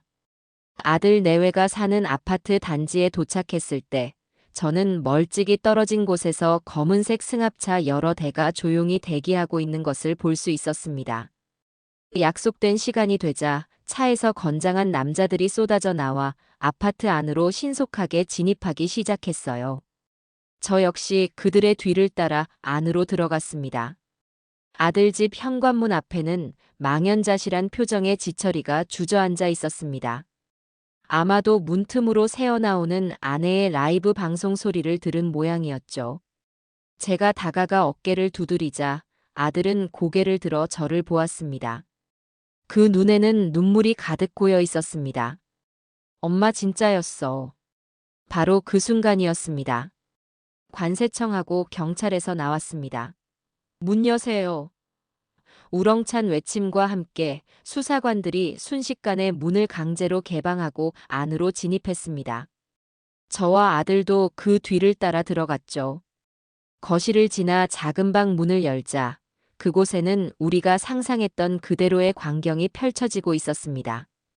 화려한 조명 아래 며느리 오민정은 한창 신이 나서 가짜 상품을 설명하고 있었죠. 갑자기 들이닥친 수십 명의 남자들을 보고 그녀의 얼굴은 순식간에 하얗게 굳어버렸습니다. 뭐예요, 당신들? 누구신데 남의 집에 함부로 들어와요? 그녀가 소리치는 그 순간에도 그녀의 앞에 카메라는 모든 상황을 생중계하고 있었습니다. 수사관 한 명이 그녀에게 다가가 압수수색 영장을 눈앞에 내밀었습니다. 사기 및 상표법, 관세법 위반 혐의로 체포합니다. 당신은 묵비권을 행사할 수 있으며 변호사를 선임할 권리가 있습니다. 뭐? 체포라고? 내가 뭘 어쨌다고? 이거나 놓으란 말이야. 며느리는 미친 사람처럼 발악하기 시작했습니다. 수사관들이 방 안의 가짜 상품들과 장부, 컴퓨터 등을 증거물로 수집하는 동안 그녀의 눈은 마침내 문 앞에 서 있는 저와 지철이를 발견했습니다. 그녀의 얼굴이 순식간에 증오와 분노로 일그러졌습니다. 너희들이었어? 니들이 나를 판 거야? 그녀의 시선은 저를 향해 있었습니다. 하지만 그녀의 진짜 분노는 제 옆에서 넋이 나간 채 서 있는 제 아들 지철이를 향하고 있었죠. 최지철, 이 배신자. 어떻게 네가 나한테 이럴 수가 있어. 내가 누굴 위해 이렇게까지 했는데. 다 너 잘 먹고 잘 살게 해주려고 그런 거잖아. 근데 네가 어떻게. 그녀의 그 적반하장 격의 외침에 아들은 그저 허망한 눈으로 그녀를 바라볼 뿐이었습니다. 바로 그때 한 수사관이 들고 있던 며느리의 스마트폰 화면이 제 눈에 들어왔습니다. 라이브 방송의 댓글 창이었죠. 그곳에는 수천 명의 시청자들이 남긴 글들이 실시간으로 폭주하고 있었습니다. 헐, 이게 무슨 일이야? 진짜 경찰이야? 저 가방 그럼 가짜였어? 나 저거 샀는데. 사기꾼이었네. 어쩐지 이상하게 싸더라. 오민정 씨 완전 실망입니다. 내 돈 돌려내. 며느리 오민정의 가짜 제국이 수천 명의 눈앞에서 생중계로 처참하게 무너져 내리는 순간이었습니다. 작은 방 안은 순식간에 아수라장이 되었습니다. 수사관들이 증거물을 확보하기 위해 분주하게 움직이는 소리, 며느리가 내지르는 날카로운 비명, 그리고 그 모든 것을 묵묵히 담아내고 있는 라이브 방송 카메라까지. 그 혼란의 한가운데서 저는 제 옆에 서 있는 아들 지철이를 보았습니다. 아들은 마치 영혼이라도 빠져나간 사람처럼 텅 빈 눈으로 며느리가 끌려나가는 모습을 지켜보고 있었죠. 며느리 오민정의 손에 차가운 수갑이 채워졌습니다. 그제야 자신이 처한 현실을 깨달았는지 그녀의 발악은 더욱더 격렬해졌습니다. 이거 나 아니야. 난 억울해. 이건 다 저 여자가 꾸민 짓이야. 저 늙은 여우가 날 모함하는 거라고. 그녀는 손가락으로 저를 가리키며 악을 썼습니다. 하지만 그 누구도 그녀의 말을 믿어주지 않았죠. 수사관들은 아랑곳하지 않고 그녀를 현관 밖으로 끌고 나갔습니다. 끌려나가던 며느리는 마지막으로 지철이를 돌아보며 저주를 퍼부었습니다. 최지철, 이 무능한 자식아. 네가 조금만 더 잘났어 봐. 내가 이런 짓까지 했을 것 같아? 다 네 탓이야. 네가 내 인생을 망쳤어. 내가 감옥에서 나가기만 해봐. 너랑 네 엄마 내가 가만 안 둘 거야. 그 추악한 본성이 여과 없이 드러나는 순간이었습니다. 그 말을 듣는 순간 아들의 텅 비어있던 눈동자가 파르르 떨리더군요. 그동안 아내가 보여줬던 사랑스러운 모습들이 실은 모두 돈과 허영심을 위한 연기였다는 잔인한 진실을 온몸으로 깨닫는 듯 했습니다. 아들은 아무런 대답도 하지 못하고 그 자리에 풀썩 주저앉아 버렸습니다. 저와 아들이 경찰의 호위를 받으며 아파트를 빠져나올 때 복도와 1층 로비는 이미 소문을 듣고 나온 이웃 주민들로 가득 차 있었습니다. 그들의 동정과 호기심이 뒤섞인 시선이 따갑게 느껴졌지만 저는 허리를 꼿꼿이 세우고 그 시선들을 정면으로 마주하며 걸었습니다. 저는 죄를 짓지 않았으니까요. 오히려 죄를 심판한 사람이었죠. 그날 밤 사건은 일파만파로 퍼져나갔습니다. 며느리의 라이브 방송을 통해 검거 현장이 생중계된 탓에 그 파급력은 상상을 초월했습니다. 주요 뉴스 채널에서는 저녁 메인 뉴스 시간 내내 이 사건을 대서특필했죠. 단독 구독자 30만 명의 유명 SNS 인플루언서, 대규모 짝퉁 판매 현장 생중계 중 검거. 충격 실태 수백억 원대 짝퉁 밀수 조직, 국내 총책은 평범한 가정주부. TV를 켤 때마다 며느리의 얼굴이 모자이크 처리된 채 화면을 장식했습니다. 인터넷은 그야말로 용광로처럼 들끓었습니다. 그녀에게 사기를 당한 피해자들이 모여 만든 온라인 카페는 개설 하루 만에 회원수가 수천 명을 넘어섰습니다. 카페 게시판에는 피해자들의 분노와 원망, 그리고 배신감이 담긴 글들이 쉴 새 없이 올라왔습니다. 저도 저 여자한테 속아서 가방 샀어요. 남편 몰래 5개월 할부로 긁었는데 이제 어떡하죠? 저는 예물시계를 저 여자한테 샀는데 그것도 가짜였다니. 정말 죽고 싶은 심정입니다. 저 여자가 방송에서 자기 남편은 월급쟁이라 자기가 고생해서 돈 번다고 감성팔이 할 때부터 알아봤어야 했는데 제가 바보였네요. 그 글들을 읽어내려가며 저는 며느리를 동정했던 제 과거를 다시금 후회했습니다. 저 아이는 수천 명의 삶에 씻을 수 없는 상처를 남긴 악마였습니다. 제가 아니었다면 피해자들은 아마 평생 자신이 사기당했다는 사실조차 모른 채 살아갔을지도 모를 일이었죠. 제 행동이 비록 아들에게는 큰 상처를 남겼지만 결국은 옳은 일이었다는 확신이 들었습니다. 며칠 뒤 예상했던 대로 며느리의 부모에게서 연락이 왔습니다. 아니, 연락이 아니라 습격에 가까웠죠. 그들은 예고도 없이 저희 집 현관문을 부서져라 두드려댔습니다. 제가 문을 열자마자 며느리의 아버지가 제 멱살이라도 잡을 듯이 달려들더군요. 당신 제정신이야. 어떻게 당신 며느리를, 당신 아들 마누라를 경찰에 팔아넘길 수가 있어. 사부인께서는 지금 여기가 어디라고 와서 행패를 부리시는 겁니까? 저는 조금도 물러서지 않고 차갑게 말했습니다. 제 태도에 오히려 그들이 당황한 듯 잠시 주춤하더군요. 행패. 이게 행패로 보여.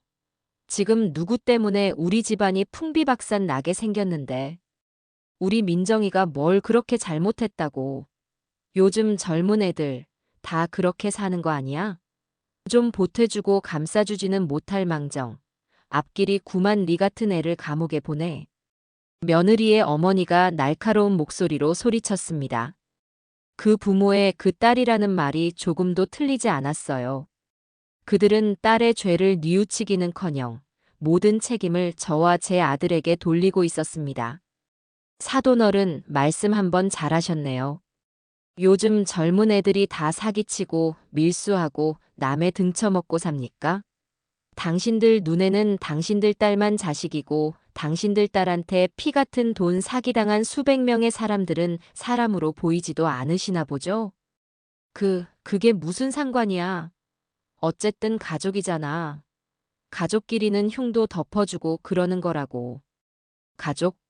오민정은 더 이상 제 며느리도 제 아들의 아내도 아닙니다. 그냥 파렴치한 범죄자일 뿐이에요. 내 아들 인생에 더러운 오물 묻힌 것도 모자라 어디 와서 큰 소리십니까? 저는 평생 내본 적 없는 큰 소리로 그들을 꾸짖었습니다. 당장 내 집에서 나가세요. 그리고 다시는 찾아오지 마십시오.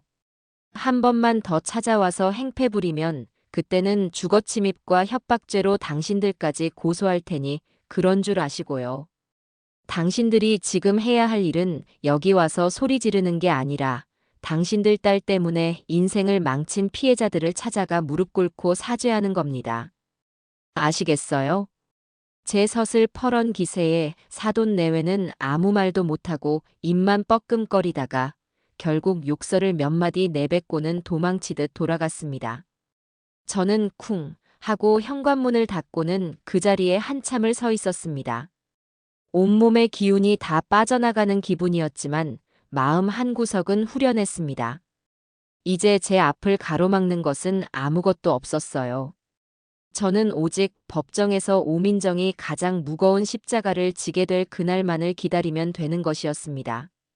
며느리의 부모가 남기고 간 저주의 메아리는 그들이 떠난 후에도 며칠 동안이나 집안을 유령처럼 떠돌았습니다.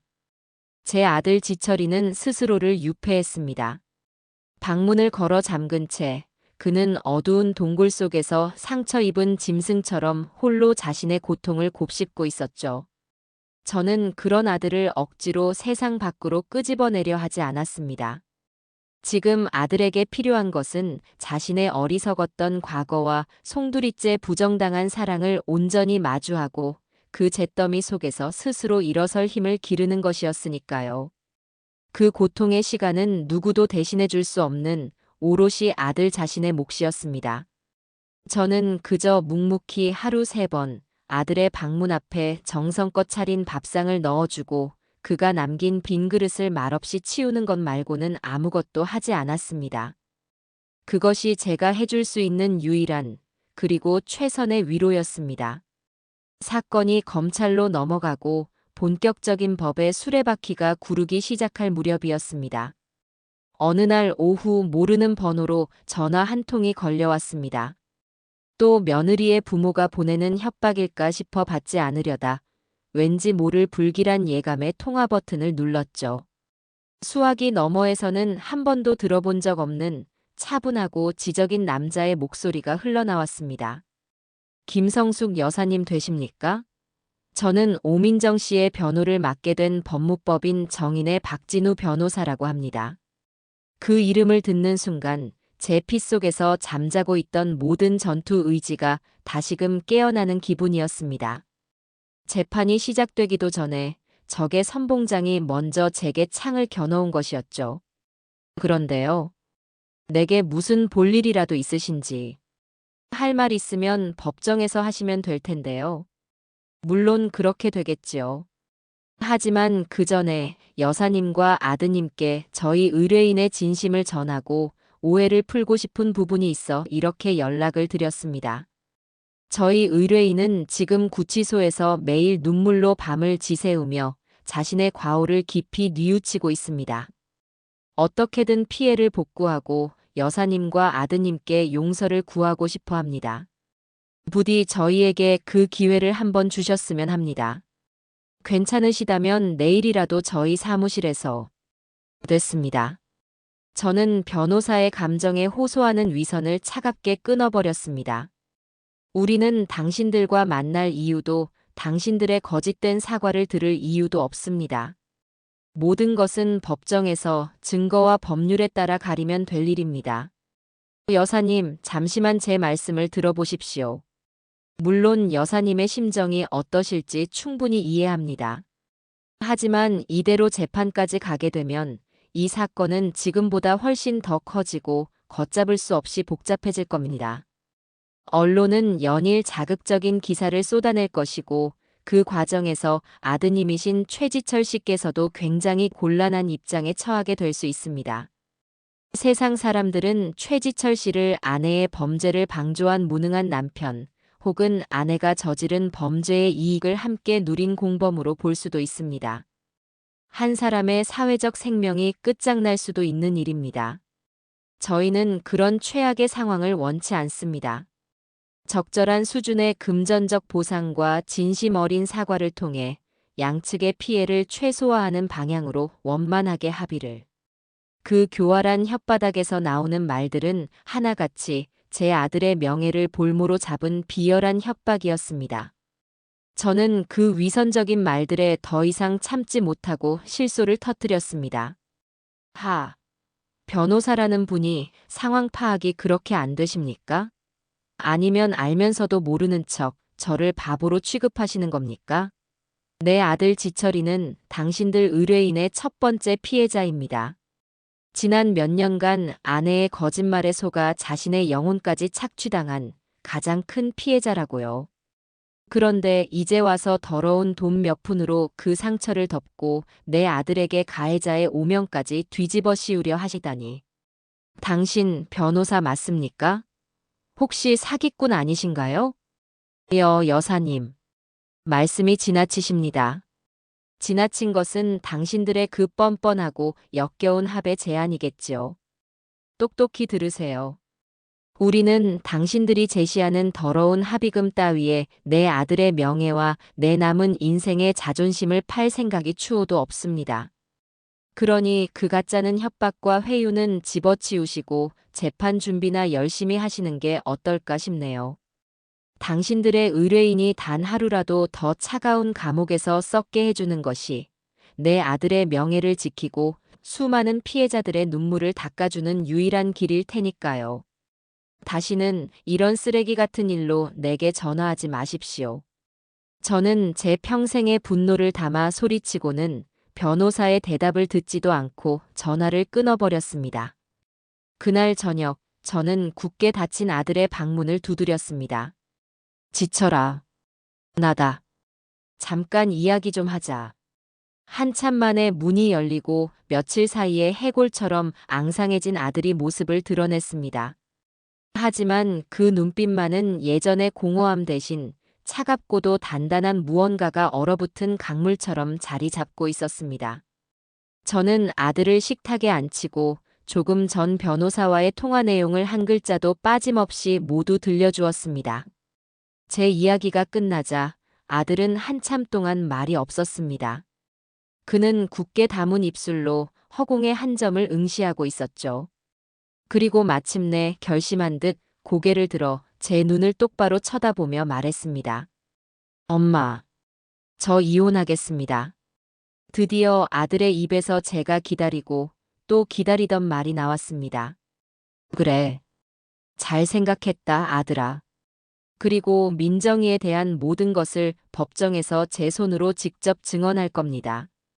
제가 얼마나 어리석고 눈먼 남편이었는지, 그 애가 저와 엄마를 어떻게 기만하고 조종했는지, 그리고 그 아이의 탐욕이 얼마나 많은 사람들에게 씻을 수 없는 상처를 주었는지. 제가 아는 모든 것을요. 그것이 제가 저 자신과 엄마와 그리고 이름 모를 그 수많은 피해자들에게 속죄할 수 있는 유일한 길인 것 같아요. 아들은 울지 않았습니다. 그 목소리에는 후회와 슬픔을 넘어선 모든 것을 정리하고 앞으로 나아가려는 한 남자의 굳은 의지가 담겨 있었죠. 저는 그런 아들의 모습을 보며 비로소 제 아들이 어리석음의 긴 터널에서 완전히 빠져나왔음을, 그리고 한 명의 온전한 어른으로 다시 태어나고 있음을 느낄 수 있었습니다. 그제야 제 마음에도 안도의 한숨이 흘렀습니다. 다음 날, 저와 아들은 망설임 없이 변호사 사무실을 찾아가 이혼 소송 절차를 밟기 시작했습니다. 아들은 변호사 앞에서 그동안 차마 제게도 다 털어놓지 못했던 결혼 생활의 치부를 하나씩 꺼내놓았습니다. 민정이가 어떻게 자신을 능력 없는 남편으로 몰아가며 가스라이팅 했는지, 생활비가 부족하다는 핑계로 어떻게 자신의 월급 통장을 관리하며 돈을 빼돌렸는지, 그리고 자신의 무관심과 회피가 결국 아내의 범죄를 더욱더 키우게 된 과정까지. 아들의 진술은 그 자체로 며느리 오민정의 유죄를 입증하는 또 하나의 강력하고도 결정적인 증거가 되었습니다. 한편 경찰과 관세청의 수사 역시 급물살을 타고 있었습니다. 제가 제공한 장부와 해외 공급 체계 정보를 바탕으로 그들은 국내에 암약하고 있던 대규모 밀수 조직을 일망타진하는 데 성공했습니다. 그 과정에서 더욱더 충격적인 사실들이 드러났죠. 며느리 오민정은 그 조직의 단순한 판매책이 아니었습니다. 국내 유통을 총괄하고 조직의 범죄 수익을 세탁하는 역할까지 담당했던 핵심 인물이었습니다. 그녀가 지난 몇 년간 벌어들인 범죄 수익은 수십억 원에 달했고, 그 돈은 대부분 해외의 유령 회사 명의로 만들어진 비밀 계좌로 빼돌려진 상태였습니다. 그녀는 체포되기 직전 해외로 도피할 계획까지 세우고 있었다고 하더군요. 사건의 규모가 걷잡을 수 없이 커지고 자신이 중형을 피할 수 없다는 것을 깨닫자 며느리 측은 더욱더 필사적으로 매달리기 시작했습니다. 매일같이 교도소에서 저주와 원망으로 가득 찬 편지가 날아왔어요. 처음 몇 번은 뜯어보았지만 내용은 늘 똑같았습니다. 이 모든 건 당신 때문이야. 당신만 아니었으면 내 인생은 완벽했어. 당신이 내 아들을 불행하게 만든 거야. 내가 나가면 당신과 최지철을 가만두지 않을 거야. 그 편지들 속에는 단 한 톨의 반성이나 뉘우침도 없었습니다. 오직 자기 연민과 남 탓, 그리고 추악한 복수심만이 가득했죠. 저는 더 이상 그 편지들을 읽지 않았습니다. 뜯지도 않은 채 서랍 한쪽에 쌓아두기 시작했어요. 저것들은 훗날 법정에서 며느리가 전혀 반성하지 않고 있다는 증거 자료로 유용하게 쓰일 테니까요. 시간이 흘러 첫 공판 기일이 잡혔습니다. 재판이 열리기 며칠 전, 저는 아들과 함께 미용실에 갔습니다. 초췌했던 아들의 머리를 단정하게 깎고 저 역시 가장 깔끔한 옷을 준비했죠. 우리는 피해자나 패배자가 아니었습니다. 우리는 이 기나긴 싸움의 승리자이자 정의를 실현할 증인이었으니까요. 법정에 들어서는 우리의 발걸음은 그 어떤 때보다 당당하고 힘찼습니다. 재판 당일 서울중앙지방법원 서관의 가장 큰 법정 안은 재판이 시작되기 한참 전부터 기자들과 피해자 가족들, 그리고 세기의 재판을 구경하러 온 방청객들로 발 디딜 틈 없이 가득 차 있었습니다. 그 수백 명의 눈과 귀가 오직 한 사람을 향해 있었습니다. 바로 피고인석에 초라한 모습으로 앉아있는 제 며느리 오민정이었습니다. 몇 달 사이에 그 화려하고 곱던 얼굴은 온데간데 없고 도끼만 가득 오른 채 바싹 마른 몰골이더군요. 그녀는 그 수많은 사람들이 지켜보는 와중에도 방청석에 앉아있는 저와 지철이를 발견하고는 입모양으로 차마 입에 담을 수 없는 욕설을 짓거렸습니다. 그 모습을 보니 저 아이는 이미 인간으로서의 최소한의 존엄마저 내던졌다는 생각이 들었습니다.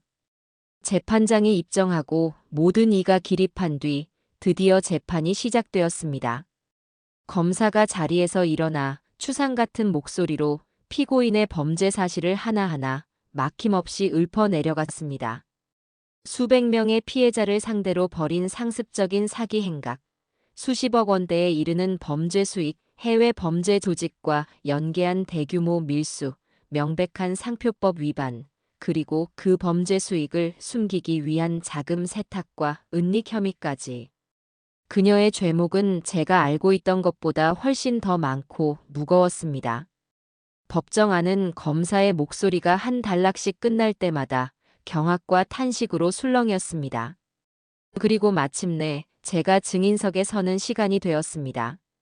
법정 경위의 안내에 따라 증인석으로 걸어 나가는 동안 수많은 카메라 플래시가 제 얼굴을 향해 터졌습니다. 하지만 저는 떨지 않았습니다. 오히려 제 마음은 기이할 정도로 평온했죠. 저는 선서를 하고 판사를 향해 고개를 숙인 뒤 제 앞에 앉은 검사를 바라보았습니다. 검사는 먼저 제가 며느리의 범죄를 처음 인지하게 된 과정부터 묻기 시작했습니다. 저는 조금의 과장도 축소도 없이 제가 보고 듣고 겪었던 모든 일들을 있는 그대로 담담하게 증언하기 시작했습니다. 며느리의 과시적인 SNS 생활에 대한 저의 첫 의심부터 수상했던 관세 전화, 그리고 마침내 작은 방의 문을 열었을 때 마주했던 충격적인 현장, 그리고 두 차례에 걸쳐 목숨을 걸고 증거를 수집하기까지의 모든 과정을요. 증인은 피고인이 판매하던 물건들이 가짜라는 것을 어떻게 그렇게 확신했습니까? 증인께서는 명품 감정에 대한 전문적인 지식이 없지 않습니까? 예상했던 대로 며느리의 변호사가 날카롭게 파고들었습니다. 저를 전문 지식도 없는 늙은이의 망상 혹은 며느리를 시기한 시어머니의 모함으로 몰아가려는 저열한 속셈이었죠. 변호사님, 저는 평생을 시장에서 콩나물 한 줌을 사더라도 더 좋은 물건을 사기 위해 한참을 들여다보고 고르는 사람입니다. 제 남편이 제게 평생에 단 한 번 진짜 명품 가방을 선물해 준 적이 있습니다. 저는 그 가방을 수십 년간 제 목숨처럼 아끼고 간직하며 닳고 닳도록 쳐다보고 만져보고 그 가죽의 냄새를 맡아왔습니다. 그래서 압니다. 진짜와 가짜의 차이를요. 진짜는 세월이 흘러도 변치 않는 품격과 가치를 지니지만 가짜는 그저 번쩍이는 허영과 탐욕의 냄새만을 풍길 뿐입니다. 피고인이 팔던 물건들에서는 바로 그 역겨운 탐욕의 냄새가 진동을 하고 있었습니다. 제 대답에 법정하는 순간 물을 끼얹은 듯 조용해졌습니다. 변호사는 저를 더 이상 공격하지 못하고 당황한 기색으로 자리로 돌아갔습니다. 저의 진심이 그의 교활한 기술을 이긴 것이었죠. 다음 증인은 제 아들 지철이었습니다. 증인석에 선 아들은 이전에 나약하고 어리석던 모습이 아니었습니다. 그는 떨리는 목소리였지만 분명하고도 단호하게 전 아내의 만행을, 그리고 자신의 과오를 고발했습니다. 저는 제 아내였던 오민정 씨를 진심으로 사랑했습니다. 그래서 눈이 멀었고 귀가 멀었습니다. 그녀의 모든 거짓말을 의심 없이 믿었고 그녀의 끝없는 허영심을 제 무능력과 부족함 탓으로 돌리며 밤낮으로 자책했습니다. 저는 어리석은 남편이었고 아내의 범죄를 막지 못한 방관자였습니다. 그 죄에 대해서는 저 또한 평생을 반성하며 살아갈 것입니다. 하지만 저는 더 이상 그녀의 거짓말에 속지 않을 겁니다. 그녀는 제 사랑과 신뢰를, 그리고 가족이라는 이름을 이용해 수백 명의 사람들에게 씻을 수 없는 상처와 고통을 주었습니다. 저는 제 전 아내인 피고인 오민정이 이 나라의 법이 허용하는 가장 무겁고 엄중한 처벌을 받기를 강력히 희망합니다. 아들의 증언이 끝나자 방청석에 앉아있던 피해자 가족들 사이에서 흐느낌과 함께 박수가 터져 나왔습니다. 며느리는 그런 아들을 향해 이 거짓말쟁이, 배신자 라고 소리치다 법정 경위에게 거칠게 제지를 당하기도 했죠. 며칠에 걸친 지리한 공방 끝에 드디어 선고 공판일이 다가왔습니다. 저는 그날 남편이 사주었던 시사 가방을 처음으로 들고 법정으로 향했습니다. 재판장이 판결문을 읽어내려가는 그 순간 법정 안의 모든 사람들이 숨을 죽였습니다. 시간은 영원처럼 느리게 흘러갔습니다. 피고인 오민정, 피고인은 오랜 기간에 걸쳐 매우 치밀하고 조직적인 방법으로 불특정 다수의 피해자들을 기망하여 거액의 재산상 이득을 취했으며 정상적인 상거래 질서와 국가의 관세 행정을 무력화시키는 등 그 죄질이 매우 불량하다. 또한 이 법정에 이르기까지 자신의 잘못을 진심으로 뉘우치기는커녕 모든 책임을 가족과 사회에 전가하는 등 개전의 정이 전혀 보이지 않는 점 등을 고려할 때 장기간 사회로부터의 격리가 불가피하다고 판단된다. 이에 재판부는 피고인에게 특정 경제범죄 가중처벌 등에 관한 법률상 사기, 관세법 위반, 상표법 위반, 범죄 수익은닉 규제법 위반 등의 혐의를 모두 유죄로 인정하여 피고인 오민정을 징역 12년에 처한다. 땅, 땅, 땅. 재판장의 의사봉소리가 법정을 울리는 순간 며느리는 귀를 찢는 듯한 비명과 함께 그 자리에 쓰러졌습니다. 아니야. 내가 왜? 내가 뭘 잘못했는데? 억울해. 라며 울부짖는 그녀의 모습은 처참하기 그지없었죠. 교도관들에게 양팔이 붙들려 개처럼 끌려나가면서도 그녀는 끝까지 제 이름을 부르며 저주를 퍼부었습니다. 김성숙. 이 악마 같은 할망구야. 내가 너를 저주할 거야.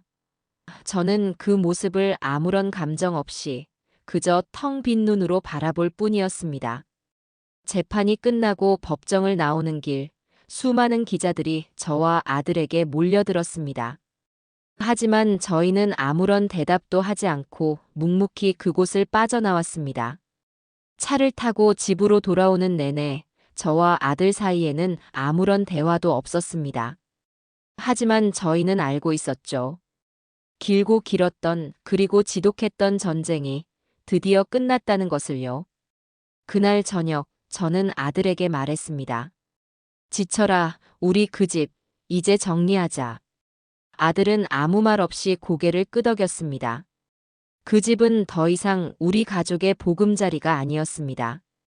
온갖 거짓과 탐욕, 그리고 배신의 기억만이 유령처럼 떠도는 상처의 공간일 뿐이었죠.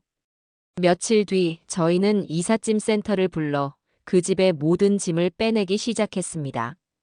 며느리가 사들였던 화려한 이탈리아제 소파와 대리석 식탁은 모두 중고시장에 헐값으로 팔아버렸고 그녀의 수백 벌의 옷과 화장품 그리고 그녀의 흔적이 묻은 모든 사진들은 모두 대형 쓰레기 봉투에 담아버렸습니다. 그녀의 흔적을 하나씩 지워나갈 때마다 마치 저희의 삶을 몇 년간 짓누르고 있던 거대한 악령을 몰아내는 듯한 일종의 구마의식을 치르는 듯한 기분이 들었습니다. 모든 짐이 빠져나간 텅 빈 아파트에 저와 아들은 마지막으로 들어섰습니다. 휑한 공간에는 그동안에 좋았던 그리고 나빴던 기억들이 먼지처럼 부유하는 것 같았어요. 저는 집안의 모든 창문을 활짝 열어 묵은 공기를 밖으로 내보내고 새로운 공기를 집 안으로 들였습니다. 이제 다 끝났다, 아들아. 여기서의 나쁜 기억은 오늘 이 바람에 다 실어보내고 우리 진짜로 새로 시작하자. 아들은 말없이 다가와 제 손을 꼭 잡아주었습니다. 저희는 마지막으로 집을 한번 둘러본 뒤 현관문을 닫고 그곳을 떠났습니다. 문이 닫히는 철컥 소리가 저희의 어두웠던 과거와의 완벽한 작별을 고하는 경쾌한 축포 소리처럼 들렸습니다. 그 지옥 같던 집을 떠나온 지 어느덧 1년이라는 긴 시간이 흘렀습니다.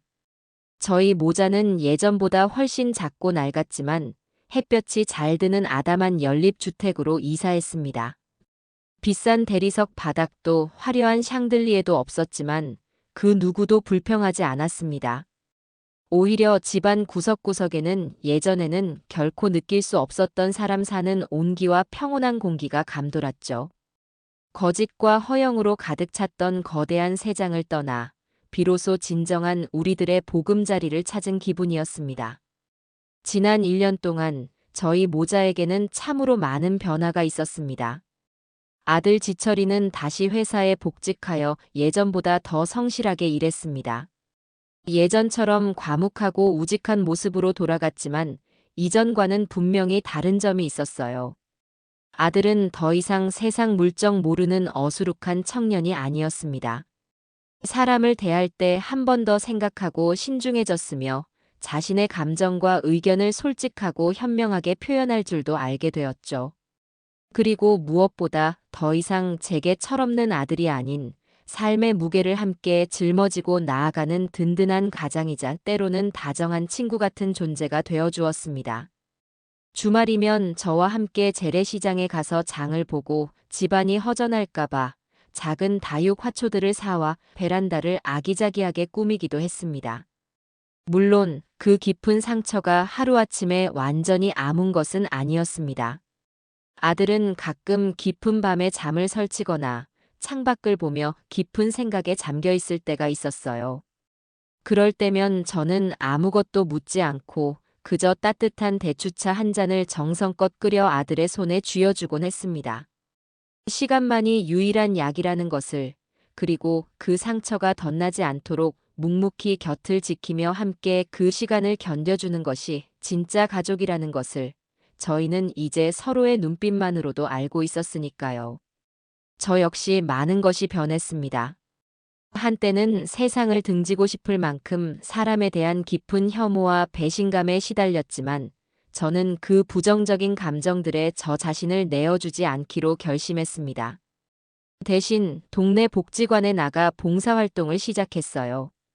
저처럼 자식에게 상처받고 세상에 버려졌다고 생각하는 독거 어르신들의 말벗이 되어주고 서툰 솜씨로나마 그분들의 따뜻한 식사를 챙겨드리며 저는 제 안에 얼어붙었던 상처가 조금씩 녹아내리는 것을 느꼈습니다. 사람에게서 받은 상처는 결국 사람을 통해, 온기를 통해 치유받아야 한다는 평범한 진리를 뒤늦게나마 깨닫게 된 것이죠. 그러던 어느 평온하기 그지없는 가을날 오후였습니다.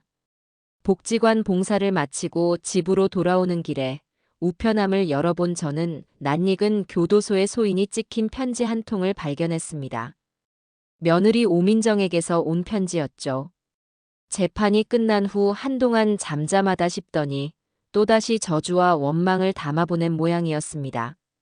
예전 같았으면 쳐다보지도 않고 갈기갈기 찢어버렸겠지만 그날따라 저는 이상하게도 그 편지의 마지막 내용이 궁금해졌습니다. 저 아이가 과연 조금이라도 변했을지 아니면 여전히 지옥 속에서 허우적대고 있을지 확인하고 싶었는지도 모르겠습니다. 저는 아파트 단지 안의 벤치에 앉아 조심스럽게 편지 봉투를 뜯었습니다. 꾸깃꾸깃한 편지지에는 예전과 마찬가지로 날카로운 분노와 끈적한 자기 연민으로 가득 찬 글자들이 지렁이처럼 기어가고 있었습니다. 어머니, 그곳은 평안하신가요? 저는 이곳 차가운 시멘트 벽 안에서 하루하루 죽지 못해 살고 있습니다. 창살 없는 감옥에 살고 있을 어머니를 생각하면서요. 이 모든 게 다 어머니 때문이라는 생각을 하면 지금도 밤에 잠을 이룰 수가 없어요. 어머니는 제 인생을, 그리고 당신이 그토록 사랑하는 아들의 인생까지 송두리째 망쳐버리신 겁니다. 제가 여기서 수년을 썩다 나가면 모든 것이 예전처럼 돌아갈 수 있을까요? 아니요. 저는 모든 것을 잃었어요. 제 젊음, 제 명예, 그리고 제 사랑까지도요. 최지철은 지금쯤 다른 젊고 예쁜 여자를 만나 행복하게 잘 살고 있겠죠? 그 생각을 하면 피가 거꾸로 솟는 것 같아요. 그래도 저는 당신을 원망하지 않으려고 매일 노력 중입니다. 당신도 늙고 병든 몸, 저를 이렇게 만든 죗값을 언젠가는 반드시 받게 될 테니까요. 세상은 생각보다 공평하거든요. 그러니 너무 오래 기다리게 하지는 마세요. 편지의 마지막까지 그 어디에도 자신의 잘못을 뉘우치는 기색은 단 한 글자도 찾아볼 수 없었습니다. 오직 뒤틀린 피해의식과 교활한 책임 전가, 그리고 소름 끼치는 저주만이 남아있을 뿐이었죠. 저는 그 편지를 다 읽고 조용히 4번 접었습니다. 그리고는 근처 공원의 쓰레기통으로 걸어가 아무런 미련 없이 그 편지를 던져버렸습니다. 이상하게도 더 이상 화가 나거나 가슴이 아프지 않았어요. 그저 완벽한 타인의 의미 없는 소음을 들은 듯한 아무런 감흥도 느껴지지 않았습니다. 그것으로 제 마음속에 희미하게 남아있던 마지막 앙금까지 완전히 씻겨나간 기분이었습니다. 집으로 돌아오는 길, 저는 아파트 단지 화단에서 쭈그리고 앉아 잡초를 뽑고 있는 아들의 뒷모습을 보았습니다. 동네 어르신 한 분이 아들에게 말을 걸자 아들은 허리를 펴고 환하게 웃으며 대답을 하고 있었죠. 그 평범하고도 소박한 풍경이 제게는 세상 그 어떤 화려한 명품보다도 아름답고 소중하게 느껴졌습니다. 제가 겪었던 그 끔찍하고 길었던 시간들은 어쩌면 제게 진정한 행복이 무엇인지를 깨닫게 해주기 위한 삶의 혹독하고도 자비로운 가르침이었을지도 모르겠습니다. 진정한 행복은 번쩍이는 가짜 명품이나 남들의 부러움 섞인 시선 속에 있는 것이 아니었습니다. 사랑하는 가족과 함께 소박하지만 정성 어린 저녁을 먹고 이웃과 따뜻한 인사를 나누며 오늘 하루를 무사히 살아냈다는 것에 감사할 줄 아는 마음. 그 지극히 평범하고도 소중한 일상 속에 진짜 행복이 보석처럼 숨 쉬고 있다는 것을 저는 그 기나긴 고통의 터널을 지나 비로소 깨닫게 된 것이죠. 저는 집으로 돌아와 깨끗하게 닦인 창가에 앉아 붉게 물들어가는 저녁 노을을 한참 동안 바라보았습니다.